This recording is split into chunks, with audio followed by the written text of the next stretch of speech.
ते नेहमीच उपोषणाला बसतात. कुठले का हॉस्पिटल, बाहेर आले का हॉस्पिटल, काय खोटं काय कळेल.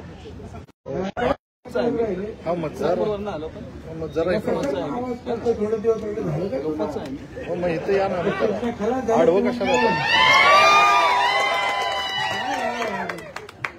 सगळ्यात म्हणून म्हटलं कोण डॉक्टर असेल तर चेक करत काय मला माहिती.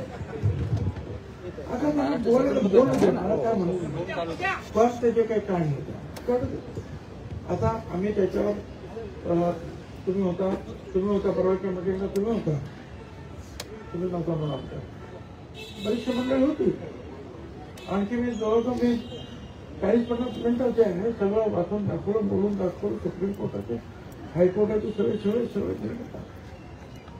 आता एक आहे ना, त्या दिवशीची परिस्थिती अशी निर्माण झाली. इथे जेव्हा चाललं होतं पोलिसांना कोण ऐकत नव्हते, सगळे रोड बंद, कोण रस्त्यावरच आंघोळ करते, कोण रस्त्यावरच नाचते, अख्खी बस भरलेली आहे, एकटाच कोणतरी तिकडे उघडा बांगडा धुवून काय नाचतोय. ते बसमध्ये लोक विचार बघतात तरी हा तो बाजूला होतो बाबा आम्हाला जायला देतो. ही मुंबई आहे. हा मुंबईमध्ये ही परिस्थिती आता अख्खा जन्म मुंबईमध्ये गेला. मुंबईचा मी 2 वेळा महापौर होतो. इथे आमदार इथूनच झालो आणि अख्ख्या देशातील महापौरांचा प्रमुख सुद्धा मी इथूनच झालो. तर ही परिस्थिती नाही. कसं वागायचं, कसं करा ना, तुम्हाला काय करायचं, आंदोलन करा, मोर्चे करा. आतापर्यंत कमी मोर्चे निघाले, संयुक्त महाराष्ट्राचे मोर्चे निघाले, त्याच्या अगोदर स्वातंत्र्यासाठी सुद्धा मोर्चे निघाले. जवळच असलेले जे आहेत ऑगस्ट क्रांती मैदानावर 9 ऑगस्टला अरुणा असफ अली सगळ्यांना अटक झाले. महात्मा गांधींचे सगळ्यांना नेहरूंना वगैरे अरुणा असफ अली तिरंगा झेंडा घेऊन त्या मैदानामध्ये आल्या आणि त्यांनी जे आहे भारत मातेचा जयघोष केला. आणि तिथूनच म्हणजे चले जाओ हा नारा अख्खा देशभर गुंजला. तर मुंबईतून जो नारा उठतो तो जो आहे अख्ख्या देशामध्ये ऐकला जातो. आता हे अशा ह्या मुंबईमध्ये त्यांनी आणि महात्मा गांधींनी शांततेचा, अहिंसा, सत्याग्रह ही शस्त्र आपल्याला दिली. ती जगाने मान्य केली की आम्ही सत्याग्रह करणार. बोलण्याचा आम्हाला अधिकार आहे, बसण्याचा अधिकार आहे, धरण्याचा अधिकार आहे. मारायचं तर मारा, लाठ्या काठ्या पोलिसांनी आतमध्ये टाकलेलं, आतमध्ये जायला सुद्धा आमची तयारी असते. पण ज्या पद्धतीनं त्या दिवशी जे काही झालं आणि मग एका बाजूने कोर्ट आणि दुसऱ्या बाजूने हे सगळं मुंबई इथलं जे वातावरण आणि त्या याच्यामध्ये जे आहे तो JR काढला बा. आता तो JR काढला, त्या JR मध्ये ते काय नाव त्यांचं, आजच मी ते एक अर्धा तासांची त्यांची लाखे पाटील का काहीतरी नाव असेल, त्यांनी त्या आरोप केला की अगोदरच ठरवतो हा की काय तुम्ही मला द्यायचं लिहून आणि मग तो उपोषणाला बसतोय. हा त्यांचाच माणूस आहे, तो त्यांचाच माणूस आहे. पण जरा हुशार दिसला, थोडाफार चांगला वाटला की माझी बोलत ठीक आहे आमच्या विरुद्ध आहे, परंतु तो ज्या नियमाने बोलत होता, जे काही बोलतो तो बरोबर ठीक आहे ना, कोर्ट ठरवी काय करायचं ते. पण त्यातही तो आल्याबरोबर त्या दिवशी मी विचारलं, एका तासामध्ये कुठे JR बदलतो काय? मंत्री इथेच बसलेले आणि तिकडे फोन करून ताबडतोब ऑनलाईन डेप्युटी सेक्रेटरीची सही आणि मात्र हा शब्द आहे तो काढून टाकला. पात्र हा शब्द काढून टाकला. कुठेही भरती असेल, पोलिसांची भरती असेल, इन्स्पेक्टरची भरती असेल, IAS असेल, अमुक असेल, तुम्ही असाल, कोणी असाल, प्रत्येक ठिकाणी गव्हर्नमेंटमध्ये पात्र हा शब्द असणारच. हे सगळं असं अशा पात्र उमेदवाराला अमुक द्या, नियुक्ती द्या, पात्र उमेदवाराला हे करा. तो पात्र शब्द सुद्धा एका तासामध्ये काढून टाकला.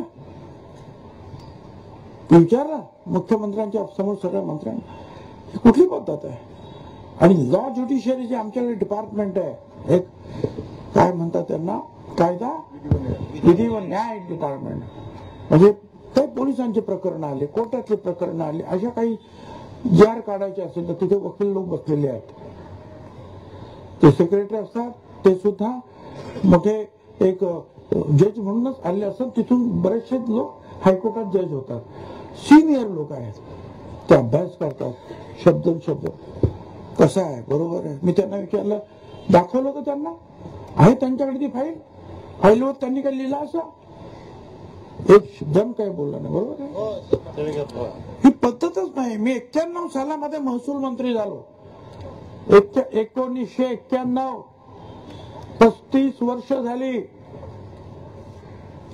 35 वर्षापूर्वी मी पहिल्यांदा या राज्याचा महसूल मंत्री झालो. 35 वर्ष, 1991. त्याच्या अगोदर 85 सालामध्ये 1900 ह्या मुंबईचा महापौर आमदार होतो. कधीच असं नाही. तिकडे काय महानगरपालिकेत का इकडे का, असे कागद जे आहेत ते विधी न्याय खात्याचे जे आहेत बसलेले ते तपासतात, शब्द बरोबर आहे का, काही नाही. याला कसं तरी उठवायचं, जा बाबा उठ म्हणून काहीतरी जे आहे दिलं त्याच्या हातात. ते आता किती टिकणार नाही याची माझी खात्री आहे. किंवा शेवटपर्यंत कुणबी समाजाला आरक्षण द्यायला आमचा विरोध नाही. जे खरोखर कुणबी आहेत त्यांना तुम्ही आरक्षण द्या, आमचं म्हणणं नाही. मराठा समाजाला वेगळं आरक्षण द्यायला आमचा विरोध नाही, त्यांना द्या ना, दिलं. त्याच्या अगोदर मोदी साहेबांनी EWS म्हणजे आर्थिक आणि शैक्षणिक मागास वर्गासाठी 10% आरक्षण दिलं. आणि ते आरक्षण दिल्याबरोबर इथले पण मराठांचे जे आहे 54 का 58 निघाले होते मोर्चे, थांबले. गुजरातचे पण थांबले, राजस्थान, हरियाणा, जाट सगळ्यांचे मोर्चे थांबले. का तर 10% मध्ये त्यांना भरपूर मिळालं. इथे सुद्धा मराठा समाजाला 10% 8.5% एकटच समाजाला मिळाले. हा गव्हर्नमेंटचा रेकॉर्ड. तरी म्हणाले मराठा आरक्षणच पाहिजे, नाही मराठा आरक्षणच पाहिजे. मग आणखीन ते 10% मराठा आरक्षण दिलं. ते दिल्यानंतर आता म्हणता ओबीसीतच पाहिजे.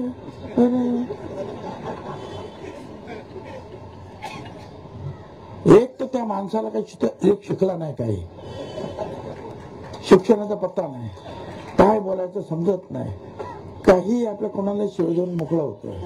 तिकडे टीव्ही चालू आहे ना, इकडे काहीतरी बोलत बसतोय. टीव्ही वाले तिथेच असतात, हा कधी काय बोलला का चालला. कारण ते सगळे तिकडे जे आहे मॅनेज्ड असतात ना सगळे. ते हे जे आहे ते सगळे त्यांचेच लोक बोलतात, लागे पडला सगळे. हा जे काही करतो हे टिकणार नाही. हा मराठा समाजाला फसवतो आणि ओबीसीना पण फसवतो. काहीतरी केलं म्हणून ओबीसी काळजीत पडतात आणि अंततः शेवटला मराठा समाजाला चिंता भेटणारच नाही. पण आम्हाला तर आमची काळजी घ्यायला पाहिजे ना. मुख्यमंत्री म्हणतात अजिबात आम्ही चुकीचं काही होऊ देणार नाही. आमची ती ओबीसी कमिटी त्याच्यात सुद्धा काढलं, जो चुकीचं काही जे खाडाखोड करेल त्या अधिकाऱ्याला शिक्षा. बावनकुळेने सुद्धा सांगितलं, मुख्यमंत्र्यांनी सुद्धा सांगितलं. पण माझा मुद्दा असा आहे की आज तुम्ही आहात सत्तेमध्ये, आज आम्ही आहोत, ही मंडळी आहोत. आम्ही काही 1000 वर्ष जगण्याचं काही ताम्रपट्ट घेऊन आलो नाही ना, तुम्ही आलात. पण कागद जे तुम्ही कायदा करा तो राहील वर्षानुवर्ष. पुढचे लोक काय करतील या कागदाचा अर्थ काय सांगणार आपण. म्हणून हा जो काही GR आहे जो काढले हा चुकीचा आहे. हे आता यांनी सांगितलं ते बरोबर आहे. आपण एकूण मी 5 आम्ही सगळे रिट केलेले आहेत. एक कुणबी सेनेचा केला, एक समता परिषदेचे ते मंडलिक त्यांच्याकडून केला, नाभिक समाजाचा केला, सोनार समाजाचा केला, असे एकूण 5 केले आणि एक आता तुमचा एक आता आला तो एक ते म्हणतात फेटाळलं नाही, प्रत्येक याच्यामध्ये थोडी थोडी ज्या वेगळी मागणी केली. तर पहिले हे जे आज जे झालं त्याच्यामध्ये एक मागणी एकाने अशी केली किंवा आम्हाला याच्यावर स्टे द्या. कारण वकिलांचं म्हणणं असं आहे की जर 12 लोकांनी आत्महत्या केला 1 महिन्यात तर मला स्टे मागायलाच पाहिजे अध्यक्ष महोदय. म्हणजे जज साहेबांना ते म्हणाले की जज साहेब म्हणाले बा तुम्ही ही मागणी मागे घ्या, मी काही स्टे काही देणार नाहीये तुम्हाला. तो म्हणाला साहेब मी काय करणार आहे, जर मी जर म्हटलं आहे की माझे 12 माणसं जर आत्महत्या केली त्या लोकांनी तर मी ते थांबवा म्हणून मला बोलायलाच लागणार आहे, तुम्हाला काय करायचं ते करा. आणि त्याच्यावर मग त्याने सांगितलं की मी काही स्टे देणार नाही, बस संपलं. पण त्यांच्या सहित त्यांनी 1 महिन्याच्या आत महाराष्ट्र सरकारला सांगितलं तुमचं काय म्हणणं आहे ते मांडा. आता आमचं म्हणणं असं चाललंय, तर चर्चा सुद्धा मिटिंग आहेत तर 1 महिना जास्त होतो.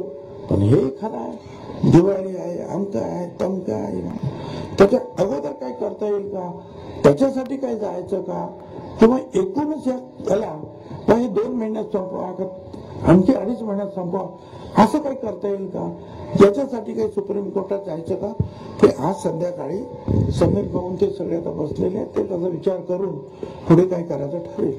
परंतु आमच्या सगळ्या ज्या रीट ऍप्लिकेशन्स आहेत त्या तिथे जिवंत आहे, कुठची फेटाळली गेलेली नाही, काहीच फेटाळलेलं नाही. फक्त ताबडतोब मी स्टे देणार नाही, मी ऐकतो सगळं. ते ऐकण्यासाठी त्याने तरी 2 तास ते ऐकले, ते म्हणून ते असं सगळं एकूण आहे. आता मला तुम्हाला सांगायचं आहे आणि तुमच्या अरे या सगळ्या राज्यातल्या लोकांना सांगायचं आहे, ते एक मराठा जात म्हणून लढत असतात. आम्ही किती इथे 374 जाती आहेत, प्रत्येकाचे एक जात, एक जात, एक संघटना, प्रत्येक जण आपापलं पद. मला त्यालाही काही विरोध नाही, पण शेवटी लढाई तुम्हाला एकत्रित ओबीसी म्हणूनच लढावी लागेल. मी काही माळी संघटना नाही काढली, मी माळी परिषद पण नाही काढली, म्हणून मी समता परिषद, त्याच्यात सगळे समाज ओबीसीचे एवढेच नाही तर दलित आणि आदिवासी सुद्धा या सगळ्यांसाठी भांडायचं ठरवलं. आणि 35 वर्ष मी भांडतोय. ते उगीच आपला हा नेता नाही, विभाग नेता नाही, यांनी त्याला नेता केला, त्यांनी त्याला नेता केला. अरे मला नेता केलाय बाळासाहेब ठाकरे यांनी. त्यावेळेला मी व्हीजीटीआय कॉलेजला होतो मुंबईच्या विक्टोरिया ज्युबिली टेक्निकल इन्स्टिट्यूट इंजिनिअरिंगला, आणि त्यावेळेला पहिली मीटिंग ज्या शिवाजी पार्कला मी अटेंड केली आणि तिथे ते पहिले 10 शाखा प्रमुख झाले, त्याच्यात मी शाखा प्रमुख झालो. आणि तिथून जे आहे माझ्या जीवनाला एक वळण लागलं आणि मग 20-25 वर्ष इथे समोर नगरसेवक, महापौर वगैरे वगैरे. आणि मग ज्या वेळेला या मंडल आयोगावरूनच माझा आणि बाळासाहेबांचे मतभेद झाले त्यावेळेला मी काँग्रेसमध्ये आलो आणि काँग्रेसमध्ये येऊन हे सगळं आरक्षण लागू करून घेतलं. मला नेता मी अलीकडचा नाही, मी नेता म्हणूनच काँग्रेसमध्ये पण आलो आणि नेता म्हणूनच राष्ट्रवादी सुद्धा आलो. पण त्या काय माहित नाही, अभ्यास नाही, पहिली दुसरी शिकलेले आहे ते काही बोलतात तोंडाला. आणि आता टीव्ही वाले तरी काय, त्यांना पण काहीतरी मजा तर दाखवायची असते, काहीतरी विनोदी दाखवायचं असतं, ते दाखवत आहे. ते आपल्याला झोपलंय तिकडे, हे इकडे आहे, भाषण झालं का तिकडे झोपताय. अरे काय तुझी परिस्थिती होती. आणि आता बस महिना म्हणा हॉस्पिटल कोणते तरी एवढं तुला बिल एवढं तुझे सगळे जुने आहे मग आमच्याकडे सगळं, आम्ही यातलं काही बोलत नाही. परंतु जो आहे तो आपला तिथून आपला तुला दुसरं मला काम आहे. आता हे शेतकऱ्यांचं जे आहे किती यायचं त्याच्यावर चर्चा. त्याचं शेवटी सरकारने जाहीर केलं 31,500 कोटी रुपये जाहीर करून टाकले. एवढा मोठा आकडा कधीच जाहीर झाला नाही. 91 पासून मी बघतोय 31,500 कोटी एवढे वेगवेगळ्या याच्यामध्ये दिले. खरडून जाणाऱ्या जमिनी सहित पैसे दिले 31,500 कोटी रुपये. आता ते परत लढायचं, परत आता मिटिंग झाली, अशा अनेक गोष्टी. त्याला काय झालं का झोपला आपला, झाला का झोपला, म्हणजे परत एक गोधडी आहे त्यांच्या अंगावर, काय आतमध्ये काय माहिती आहे का.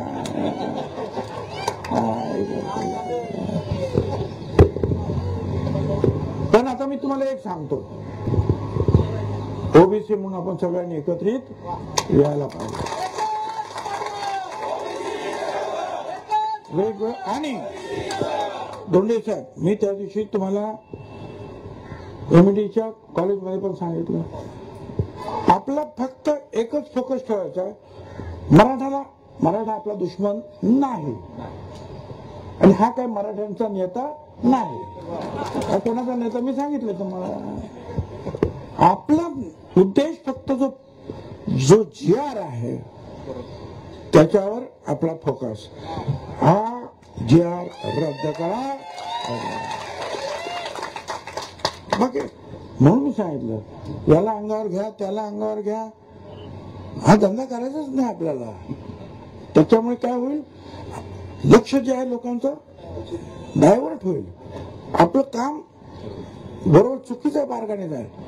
हे सगळे जे कोण लीडर असतील ओबीसीसाठी लढणारे बोलणारे, त्या सगळ्यांना मला सांगायचं आहे. आणि आता मला पुन्हा एकदा सांगायचं आहे, मागच्या म्हणतं कधी 12 तारखेला 3 तारखेला आपण जाहीर सभा होती बीडला,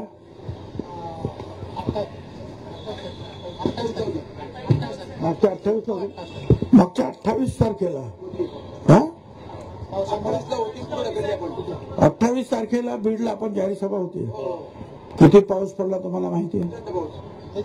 सगळा वॉटरप्रूफ मंडप टाकला आणि आतमध्ये ते सगळे त्या खुर्च्या ठेवल्या, खुर्च्या पाण्यात बुडायला लागल्या.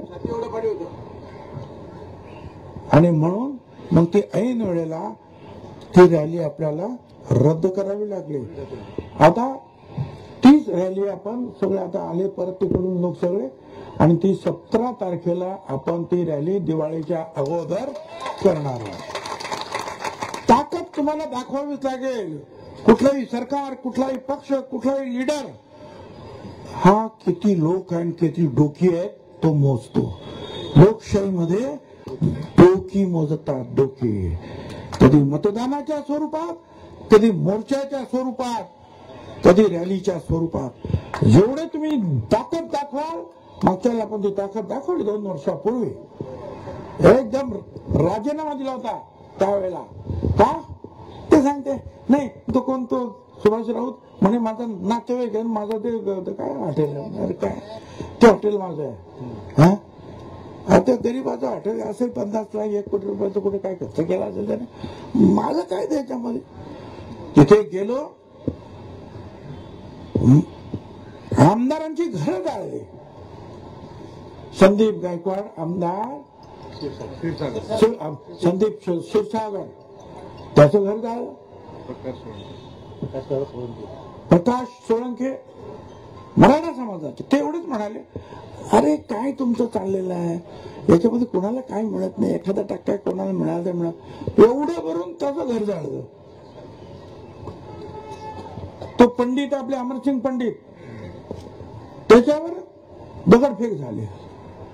शरद पवार साहेबांचं 2-3 माळाचं ऑफिस जाळून टाकलं. ते आपल्या जयदत्त क्षीरसागरची शिक्षण संस्था जाळून टाकली.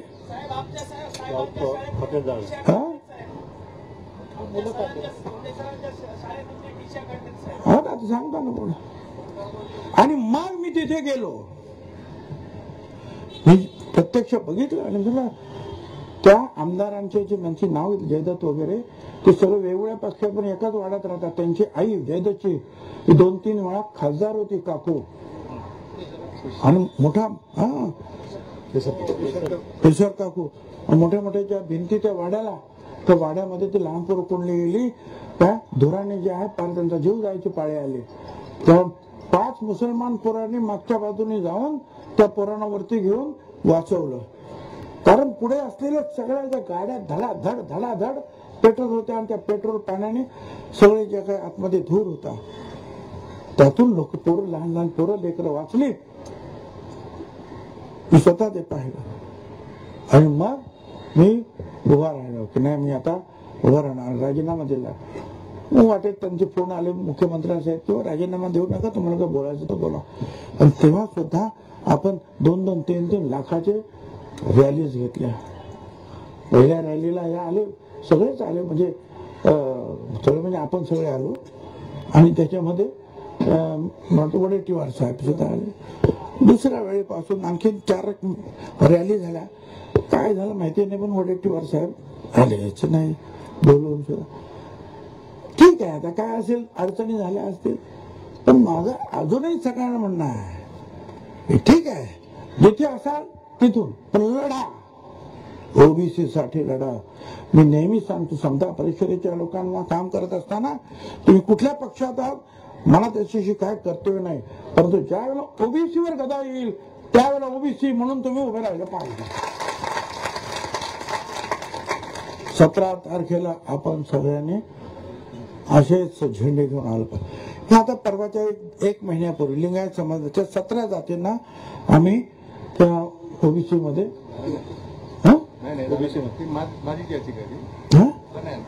काय केंद्राच्या यादीमध्ये समावेश करायला ते नाही हो, आमच्याकडे आलं. तुमच्या जे 17 बाकीच्या लहान लहान जाती होत्या ना, त्या तिकडून आल्या आणि तिथून तुमच्या काय म्हणतात त्या आयोगाकडून आणि मंत्रिमंडळाने ते मंजूर केल्या. आणि तो अंतरवाली मला म्हणतो की आता ते 17 जाती कशा घेतल्या, मग आम्हाला का नाही घेत.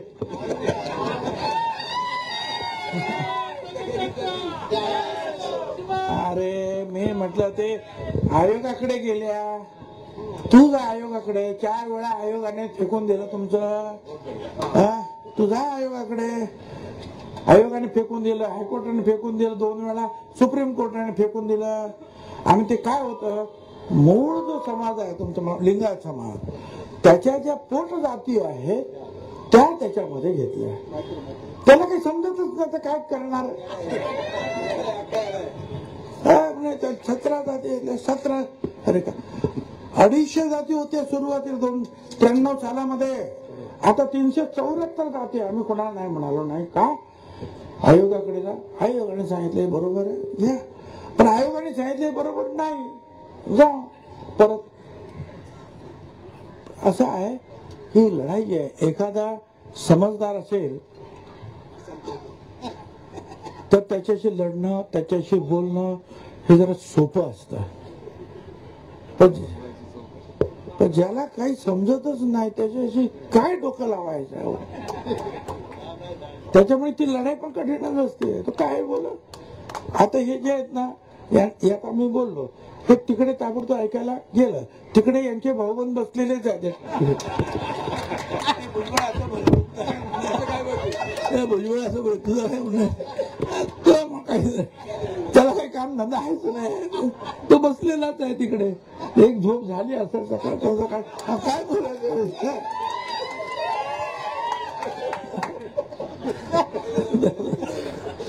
हे चालूच राहणार. पण तुमची जी एकी जी आहे त्या एकीचं बळ फार मोठं असतं. थोडा वेळ आपल्याला वाटेल की आपण बॅकफूटवर आहोत, पण आयुष्यामध्ये आणि एक कृपया सगळ्यांनी सांगायला पाहिजे, सगळ्यांना कृपया कोणी आत्महत्या वगैरे करायचा प्रयत्न करू नका. आम्ही याच्यामध्ये निश्चितपणे विजय मिळवणार आणि लढणार आम्ही याच्यासाठी. आणि सगळ्यांना सांगतो तुम्हाला परत एकदा, त्याने जे सांगितलं ना, हे जे कोणी आहेत आमचे ओबीसीचे लीडर, ते ज्या ज्या ठिकाणी प्रचाराला जातील तिथल्या लोकांना मतदान करायचं नाही असं सांगितलं ना. पुढे असं झालं, ओबीसीच्या उमेदवारांना पाडा सांगितलं ना. मग आता आपण काय सांगायचं. काय सांगायचं मान्य आहे की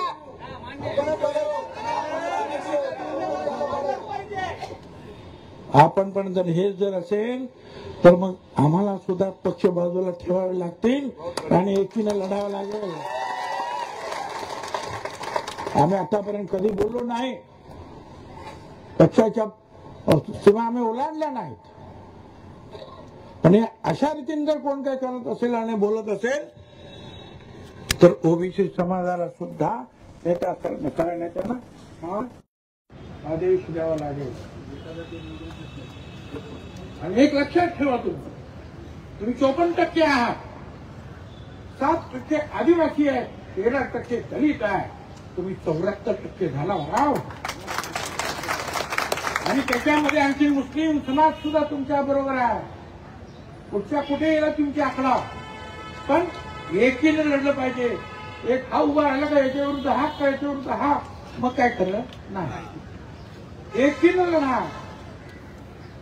रात्र वैराची आहे, सगळ्यांनी जागे राहिले, जागर राहून ती लढाई लढायचे.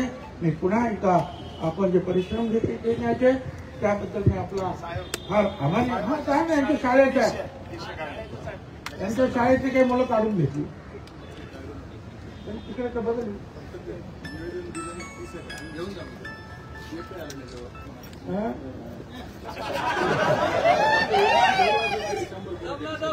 बरं ठीक आहे, काय नाही.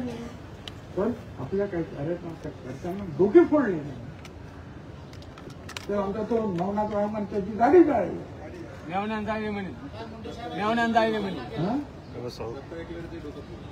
पण दत्ता त्यांचं डोकं फोडलं, आणखी कोणाचं. आणि मग ते एसपीला सांगावं लागतं, अरे काहीतरी करा बा. तर काय सांगू, मला हे पोलीस डिपार्टमेंटला सांगायचं, कायदा कुणाला हातात घेत आहे, त्याच्यासाठी काही अक्कल लागत नाही. पण आम्ही सत्याग्रहाच्या मार्गाने जात असू तर इतरांनी सुद्धा जर कायदा हातात घेऊन जर आमचे डोके फुटणार असेल तर मला त्या सगळ्या पोलीस डिपार्टमेंटला सुद्धा सांगायचं, बाबांनो, मग शेवटी जे काही होईल ती शासन आणि पोलीस यांची अंतिम जबाबदारी राहील. जिथे अन्याय तिथे ताबडतोब पोलिसांनी कारवाई करायला पाहिजे. आणि एक तुम्हाला सांगतो, अशी कारवाई झाली ना, तुम्ही मला फोन करता नाही करतो, अरे पण असं काय याचं झालं नाही ऐकलं ना, जा ना 100-200 लोक पोलीस स्टेशनला बसाचे करत नाही रे तू. कायद्यानं एखादं डोकं फुटलं तर हॉस्पिटलमध्ये 307 खाली केस व्हायला पाहिजे, केस घेत नाही, कसा घेत नाही.